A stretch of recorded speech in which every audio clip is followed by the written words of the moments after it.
Hello, hello. All right, guys, let's get started. My name is Raven Woods, and I'm the CEO and founder of Autism Mama Rocks the IEP. I can't even say my own name. I'm happy to have you guys here. So anyway, my name's Raven Woods, and I'm the CEO and founder of Autism Mama Rocks IEP, and I help parents gain the knowledge and the confidence to become the CEO of their IEP meeting. So we're going to talk about a couple things today. I'm going to answer some questions that I have received. Look, my hair is like all fly away. I'm going to answer some questions I have received from parents, and I'm also going to address, again, agendas, and I'm also going to talk to you guys about some situations I have come across, which I've talked to you guys about before, which has to do with my emails for my clients and attorneys. Okay, so I'll tell you a situation that happened to me today, and then we will follow it through with some of the other items. Okay, so we're going to start off with some of these questions. First off, guys, I want you to know if you are new to catching me live, post a 1 below. That is your first through third time catching me live, okay? So if you're catching the replay, make sure you post a 1 below and say hello. Tell us where you're from so that I can say hello. And if you haven't joined the group, put in a search, Autism Mama Rocks IEP group, and join the group. It's amazing. It's a private group. So you can feel comfortable, posting your questions and, getting the support that you need. We all need the support, right? So post a 1 below if you're new. First through third time catching me live, 2 below if you're an oldie but goodie. And make sure you share this, guys. Share, and share, okay? The more you share this, the more this gets out. Not just this live, but all the lives that are on the videos. So a lot of your questions, I've already done lives on them. So go check out the videos. And slowly watch them. Hi, Latanya. Welcome. Arizona. All right. Hi, Del Rose. How are you? Hey, Lori. Hi, Kelly. How are you? So don't think that just because, you're catching me live now that it may not be the topic that you're really wanting to hear right now. But I promise you, if you go into the videos, you're going to catch a video that has to do with something that you want to talk about or something you want to know more about. All right. And most of the time when I have a topic, I always go above and beyond and even add more because I don't seem to know how to shut my mouth when it comes to IEPs and IEP stuff and special education because it just, it's just something I love to talk about. And hi, Kristen. How are you? Welcome. Hey, Michelle. How are you? All right. So I'm going to answer some of these questions. But before I get started with that, I want to tell you guys every email that I've been sending lately is getting a response, I would say 75% of the time from an attorney. All right. Literally my first email. All right. So to give you an example, I sent out an email for a client on Saturday because, as you guys know, I'm working crazy hours this month because I had surgery in September and October. And so even though I'm still healing, I'm doing good. I'm getting there. It's going to take me a couple months, but I will be back on track, and I am back on track. So with that said, I sent out an email on Saturday. All right. I'm scrolling to it, y'all. I'm scrolling to it. Give me a chance. And I'm surprised at the fact that the response was actually a good response from the attorney. But the funny thing is that it was immediately my very first email, guys. Not my second email, not my third email. I'm just going to pull it up on my computer. Not my fourth email, okay? We are talking about my very first email to this school system. All right? And the crazy thing is I'm trying, I guess what I'm trying to do is figure out what is it that I'm saying that grabs their attention in such a vivid way, obviously, right? That they feel the need to come back with an attorney, not their own response, right? So I've been, I'm one that I don't just like, oh, okay, so and so, message me back and just leave it alone. I want to know, what did I say that got their attention? All right. So let me tell you what I'm thinking. So hang on. All right. Here we go. I'm finding it, guys. Give me a second. Sent. Okay. Here we go. All right. So I am going, do I have this student's name in here? Hang on. Let me make sure. I do not, other than for the, okay. So let me share my screen. All right. So other than, let me make sure. Okay. So I tell them a little bit about myself. I don't want you guys to know, the all the information in regards to this child. But bottom line, all right, so I always tell them who I am, that I have a dual master's degree. I've worked with multiple attorneys. I have my special education advocacy, a certificate from the William and Mary Law School. And I go on about, being a teacher and so on and so forth. I ask for an IEP. I go through other requests, which is the FERPA request, and then the reevaluation. And then here is where I think I get them, okay?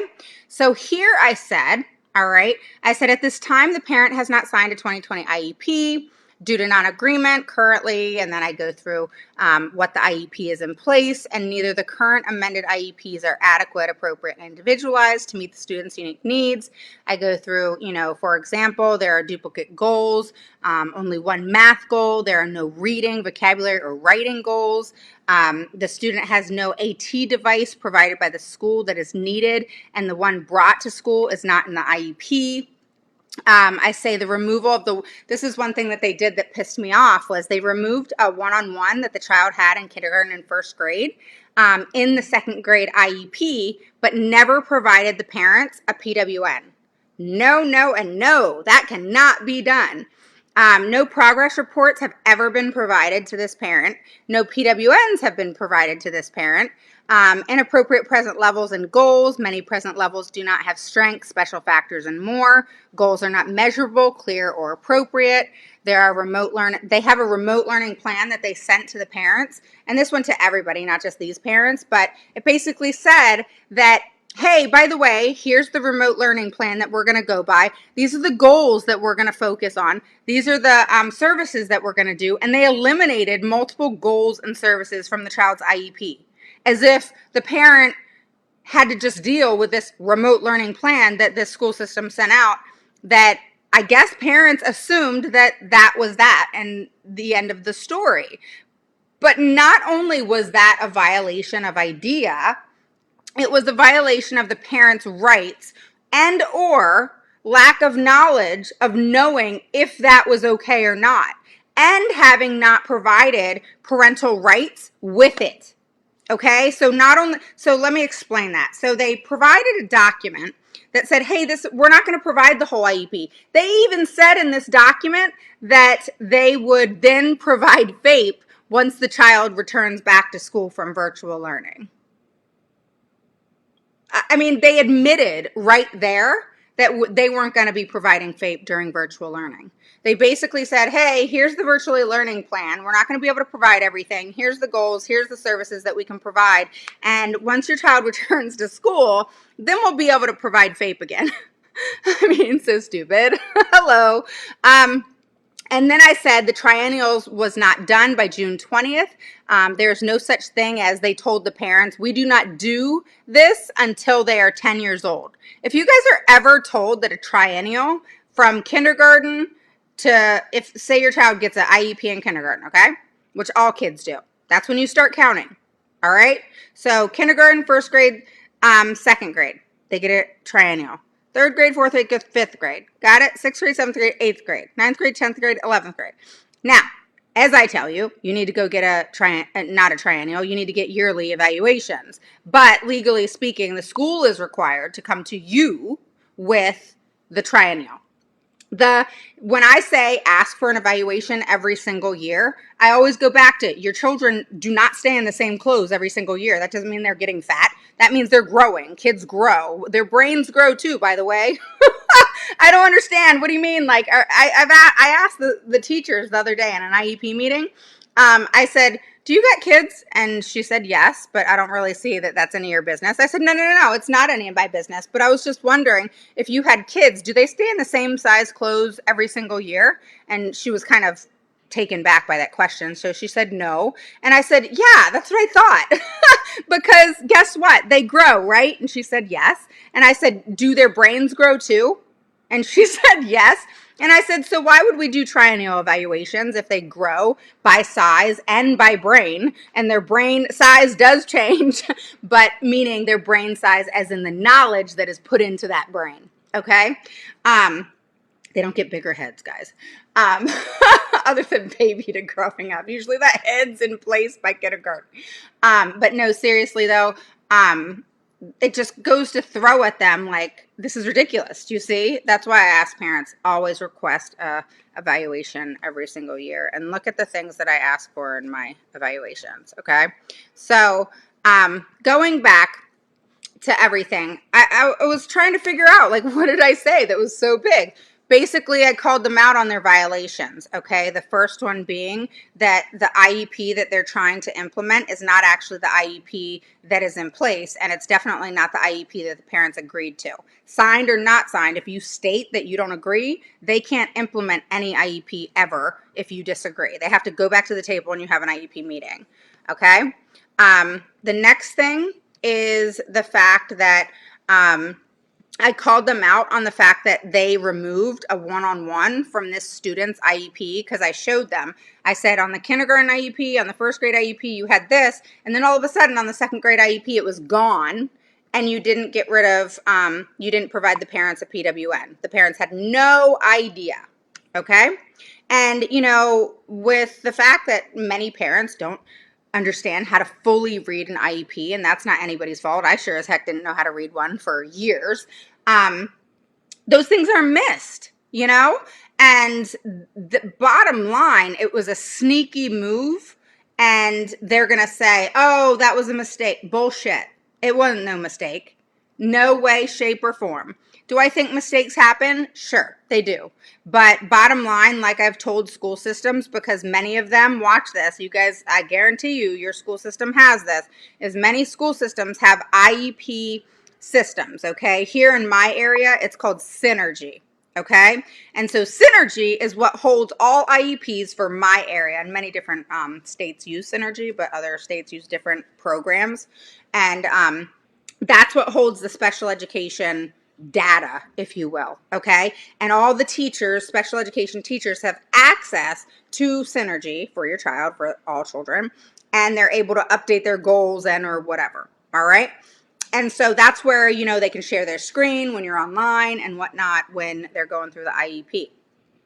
Now, many of these systems are now going to drop boxes, okay? So you have a question or you have something that you have to respond to, and then they drop down and you get options. And in my mind, tell me if I'm wrong, that's not individualized. I know my child's not a drop-down menu. Is your child a drop-down menu? Because drop-down menus give you options, and guess what? More than likely, one of those options does not pertain to your child and their education. So I say get rid of that damn drop-down menu. I said, I don't care what you want to put for A, B, C, or D. You're going to put the comments of what the fact is in the IEP because none of those drop-downs are correct. Oh, well, this is the options that they give us. I don't give a crap. Okay? Your IEP must be individualized, uniquely individualized for that student. If they want a drop-down menu, then you go make complaints and do whatever you got to do because that IEP is not individualized. They'll say, oh, we'll make notes. Okay, show me the notes. Make sure they make those notes and that they're very, very, very detailed. In regards to such and such comment, or such and such area, this is what it means, you know? So a lot of these programs are more than likely going to have to, oh, LAUSD sucks. So bottom line, many of these programs are going to have to be changed because as parents get smarter, which we are, these drop-down menus are unacceptable and they're definitely not individualized, okay? So again, if you're joining, I see people joining and kind of coming on and off, and I know I'm going live early. Go put a 1 below if it's your first through third time catching me live. Post a 2 below if you're an oldie but goodie, okay? Even if you're catching the replay. All right, so just so you know, I'm still trying to figure it out, you know. I said the remote learning plan is a joke. You can't do that. You know, special education law and IDEA and provisions of FAPE has not changed due to virtual learning. So you can't go throwing out pieces of paper and saying, hey, this is what's up. This is what we're doing. We're not going to do all the goals. We're just going to do this goal and that goal and this goal. And we're only going to do these services. And we're not going to do the services in the time frame that we normally do. I don't think so. Okay? Do not accept that. Do not just digest it as, oh, I guess that's how they do it virtually. No, nothing changes with virtual other than how they're taught online and where, home versus school. That's it. That is the only thing that changes in regards to an IEP regarding virtual learning. That's the only thing. And that's not Raven's rule. That is according to the United States Secretary of Education. Okay? So, then I called them out on present levels. I called them out on their triennial, which they cannot tell a parent that, oh, we don't do a triennial till your child's 10. What? What the heck is that? Show me where in IDEA it says triennials are not done until the child is 10 years old. Really? I mean, these are the things they try to get up on you. Get over on you would be a better word for it. And then, of course, they didn't provide progress reports, no PWNs. They removed the one-on-one from the IEP without giving the parent a PWN, sneaky move. And then they also are implementing an IEP that the parents disagreed with, and you're not allowed to do that. And they never put in an email or anything else saying, hey, let's come back to the table so that we can discuss this. They just went ahead and said, this is the IEP in place. And if a parent says, no, I don't agree, when an IEP goes in place at that 10-day mark, if you don't sign it, some states sign, some states don't, it doesn't matter. But if you get an IEP and they say, this is the one in place, and it usually goes in place within 10 days, and you say, I don't agree, then that IEP is then null and void. It can no longer be implemented. Okay? And they have to delineate back to the old IEP. All right? But school systems are not allowed to implement an IEP that a parent disagrees with. All right? All right. Hi, Stephanie. How are you? Hi, Michelle. Angie. Hello, hello. Who else we got? Yamlet. Hello, hello. And then we have Lori. Welcome, welcome. And Gary. Hello, hello. All right.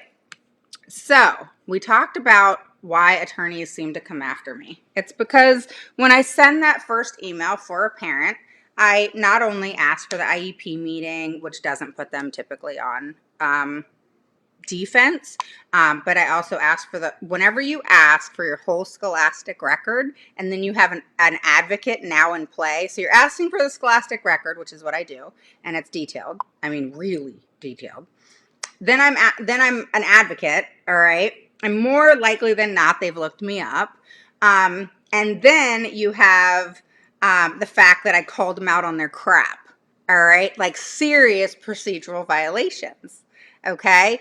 And the one where I told you about where they sent out the, hey, this is our virtual learning plan. This is what we're doing. We're cutting your hours for goals or cutting your goals, cutting your hours for services. And this is how it's going to be. But when your child comes back to school, we'll provide FAPE then. Them saying that, well, number one, admitted they weren't going to provide FAPE during virtual learning. Totally stupid move, school system, by the way. But anyway, it helped us, the parents, it helped us know what exactly you were doing. It was very clear. And the fact, guys, that they literally admitted a 504 violation. Okay, so a 504 violation is when your child is not provided the services, accommodations, and modifications that are within their IEP. So if your child has an IEP and it says 2 times a week at 45 minutes or 60 minutes and of speech, and then 3 times a week OT at 30 minutes, and 1 time a week of PT at 30 minutes, whatever, all right? And so if you just go by OT, 3 times a week at 30 minutes, that's an hour and a half, right? So say they only do an hour. That's a 504 violation. That's an OCR complaint. That's a federal violation. All right. OCR complaints, 504 violations, are the kiddie version, school education version of an ADA complaint. But you can actually make both. Okay. So that's what that is. So I think because they knew I had them on these violations, that bam, they didn't even want to respond to me, that they just got their school attorney involved. And he just responded today by saying, hey, we're getting all your documents together and we'll be in touch. Okay, no problem. Hi, Jim, how are you? So that's kind of how that went. Now, like I told the parents today, that's not always how they respond. Many times they come at me with that kind of abrasive, aggressive manner. Typically, to scare me off, if you will, and then expect me to not respond. I have no problems responding to aggression at all. And I have no problems responding to what I wrote, okay? Because I put a lot of thought and factual information into what I write. I don't write BS, okay? So if I'm going to put in, you didn't provide PWNs, then you didn't provide PWNs, all right?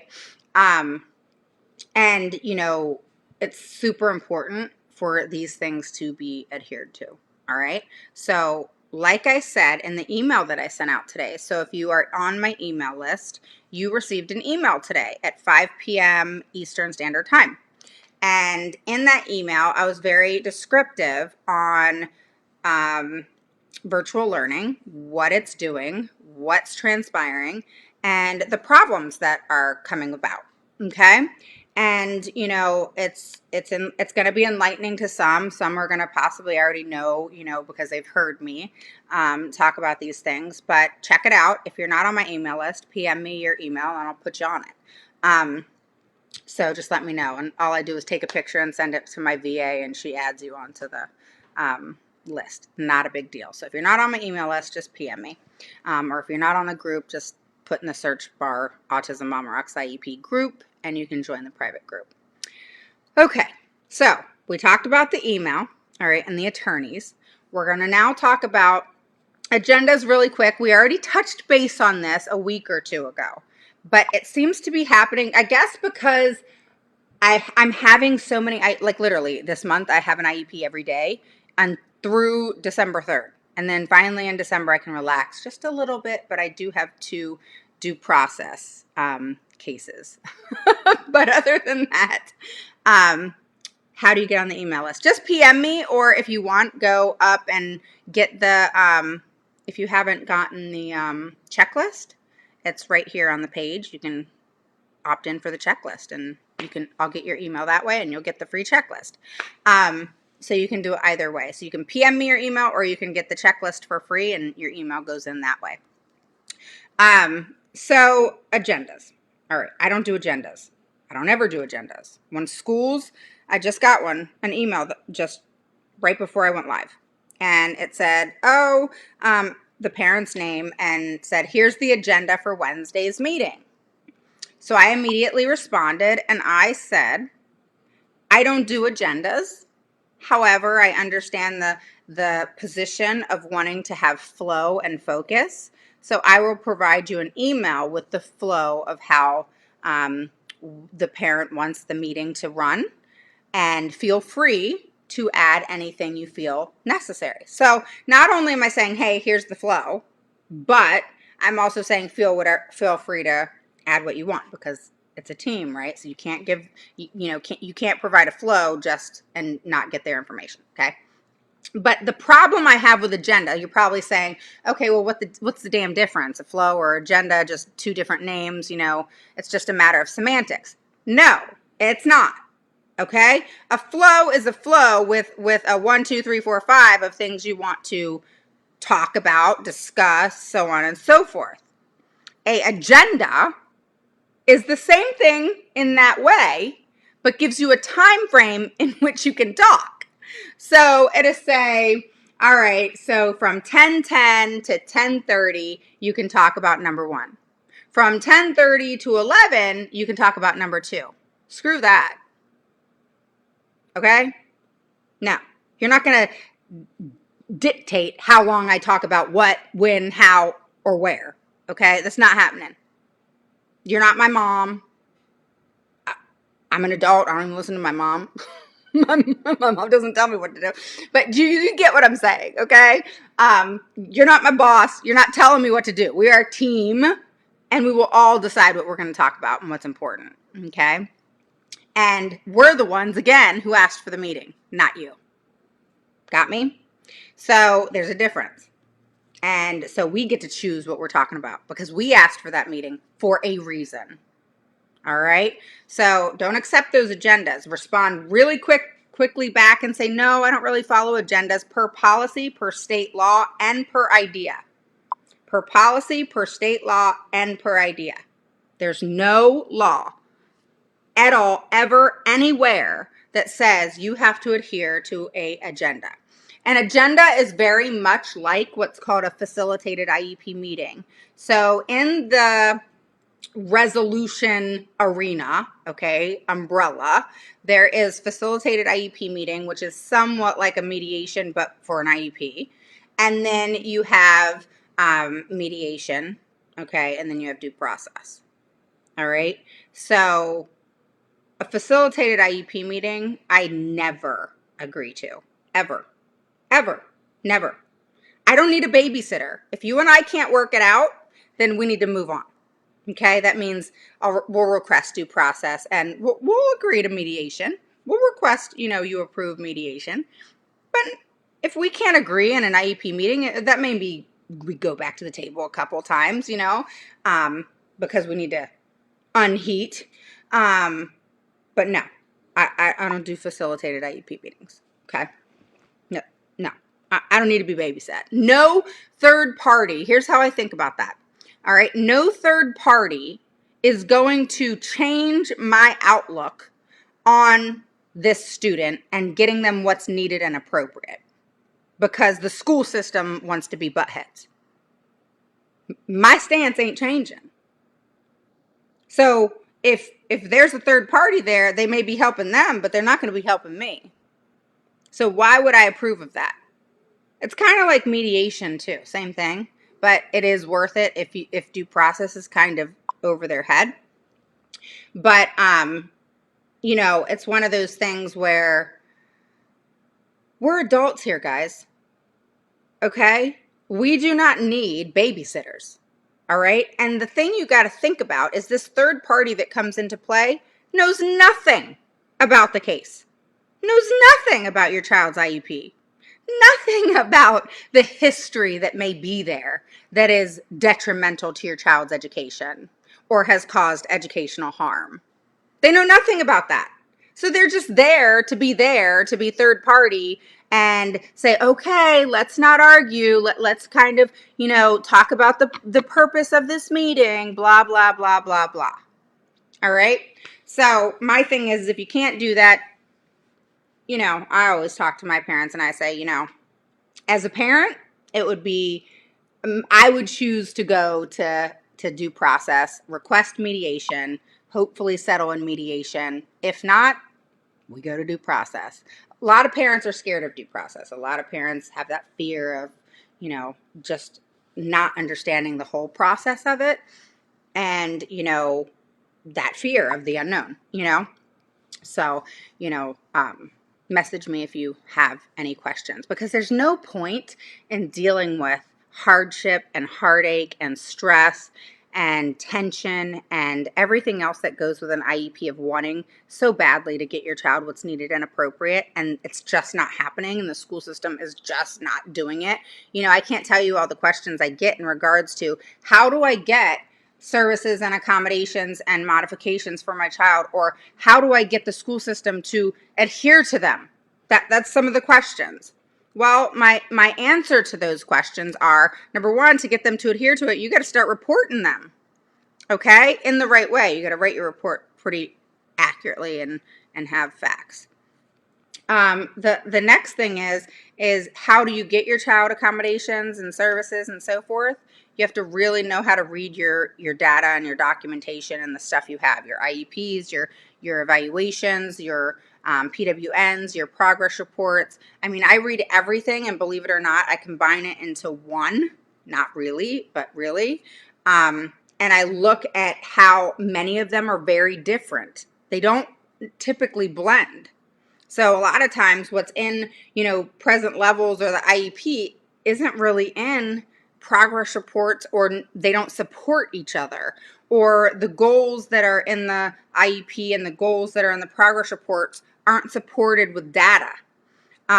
Or the progress reports just have goals, and then your child's making sufficient progress and all the crap that they put, but nothing to prove that this is fact, that their opinion stated there of making sufficient progress is fact. How do I know that they're making sufficient progress? Because you wrote it?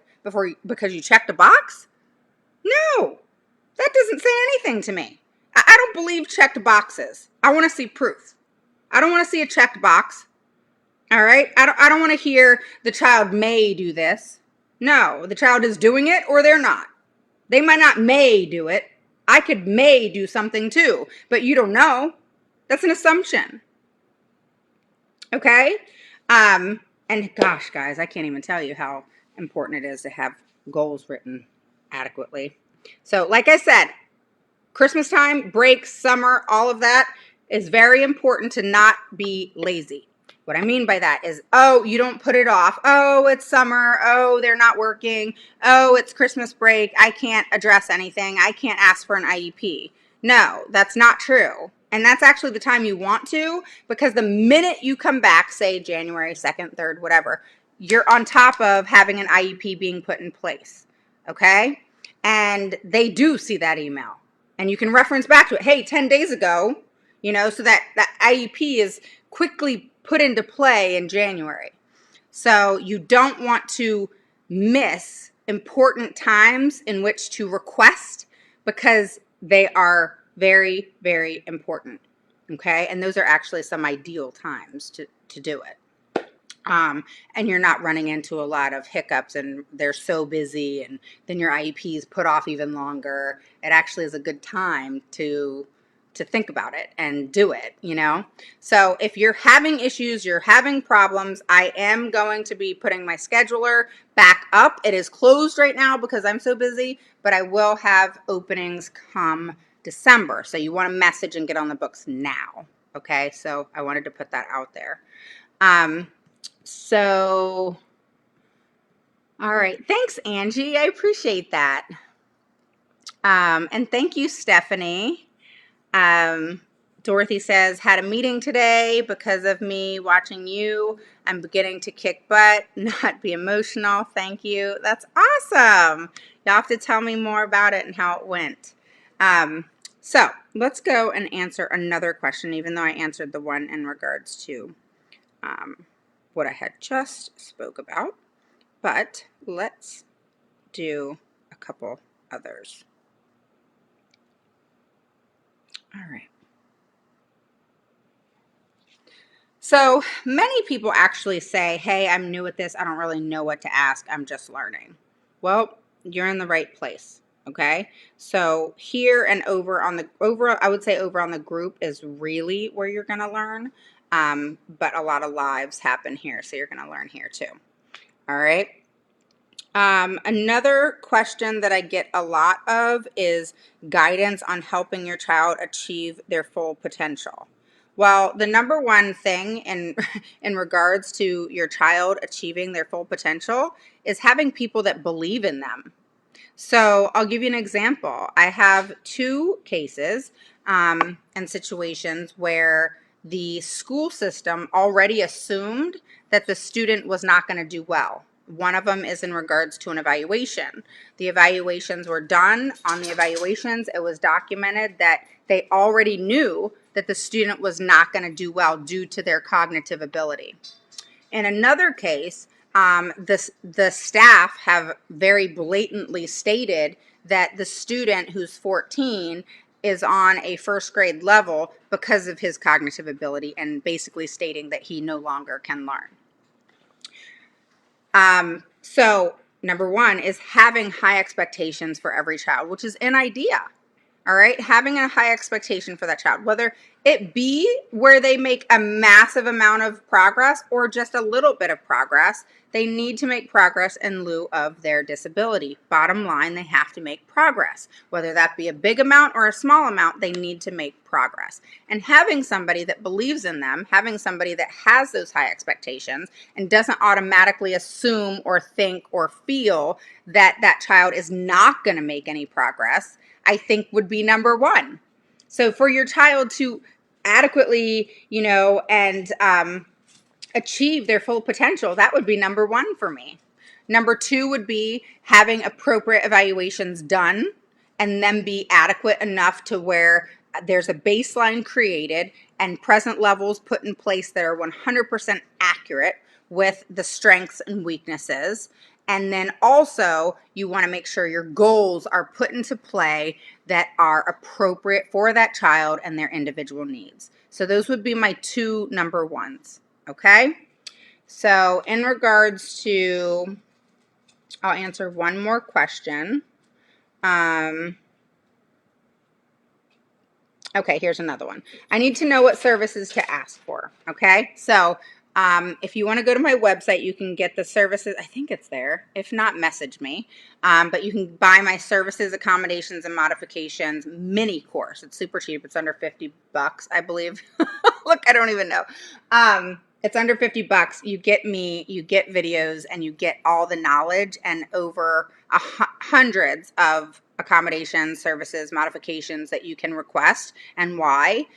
You get like a 40-something page workbook and a lot of information so that you know how, and I go through the whole process of how you even qualify for services, accommodations, and modifications, not just because I have an IEP, and I lead you through the process, even the legalities of services, accommodations, and modifications, meaning like when you can make an OCR complaint, when things fail, what kind of things do you need to know to be able to fight for what your child needs, not just say, well, my child needs speech because she can't talk. That's not enough. You gotta have that substance. You gotta have that objective data. So I tell you how to do that or how to go get it, okay? So if you need the link, I can post it below for the services, accommodations, and modifications mini course. And then, of course, you guys know I have my big course called Rock the IEP, where I take you from the beginning to the end of the IEP process that you get to keep forever. Both of them are in a membership site, so you have them forever. You can access them whenever you want. In the big course, you get like a 92-page workbook with all kinds of information, emails that you can copy and paste, all of these things, what to request and, for an evaluation, for records, etc. You get all of it. And I'm getting ready to add a video to that on virtual learning and more. So they're pretty cool. So I have a big course and a mini course. So that is your answer there. But I also have lots of videos in regards to services, accommodations, and modifications. In regards to, all right, a lady said, oh, and I just want to put it out there that there are so many grandmas out there. I get messages all the time. I'm a grandmother to a 4-year-old. I'm just trying to help my daughter who's a single parent. There's so many grandmas out there. So thank you for joining and helping your kids and their kids and your grandkids really nail this IEP process. I just think that's so awesome. So I wanted to thank you because that's just awesome. I just think think that's awesome. So it's not, do you see how this page and, my group, it's not just for moms and dads. It's for anybody going through the educational, special education process in regards to a child having an IEP and or 504. Obviously, I am very much for transferring your 504 to an IEP if necessary. Sometimes it's not necessary, but I do think typically it is. And there's a big difference between the two. So if you ever have questions on that, I do have a video on that, so you can just check in the videos. But if you need more information, I'm sure I can do another video on it. So, oh, you're so welcome, Stephanie. And hey, Kim, how are you?